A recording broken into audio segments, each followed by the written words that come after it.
আসসালামু আলাইকুম মাই ভিউয়ার্স, আশা করি সবাই ভালো আছেন। আমি আলহামদুলিল্লাহ আপনাদের দয় ভালো আছে। আজকে একটা ছোট্ট ভিডিও দিতেছি, আপনাদের কেমন লাগবে জানি না।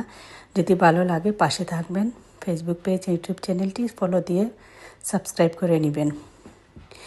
যাই হোক, আজকে সবাই বলতেছে ভালোবাসা দিবস। আমার মেয়ে আমার জন্য ফুল নিয়ে আসছে। ভালোবাসা কিন্তু প্রতিদিনই আমাকে আমার মেয়ে প্রতিদিন ফুল দেয়, আমার অনেক ভালো লাগে, ফুল পছন্দ করি। তাই সত্যিকারের ভালোবাসা কিন্তু প্রতিদিন। আর যারা একদিনের জন্য ভালোবাসা, সেটা কিন্তু সত্যিকারের ভালোবাসা না, সেটা দুঃখা। তা আপনারা চিরদিন ভালোবাসবেন, প্রতিদিন ভালোবাসবেন, প্রতি সেকেন্ডে মা বাবা ভাই বোনকে ভালোবাসবেন, হাজব্যান্ড ওয়াইফকে ভালোবাসবেন, ওয়াইফ হাজব্যান্ডকে ভালোবাসবেন, ছেলে মেয়েকে ভালোবাসবেন। এটাই আমার কথা, আর কিছু না। আমার পরিবারের পক্ষ থেকে সবার জন্য ভালোবাসা অবিরাম রইল। পাশে থাকবেন সবাই। আসসালামু আলাইকুম ওয়া রাহমাতুল্লাহি ওয়া বারাকাতুহু।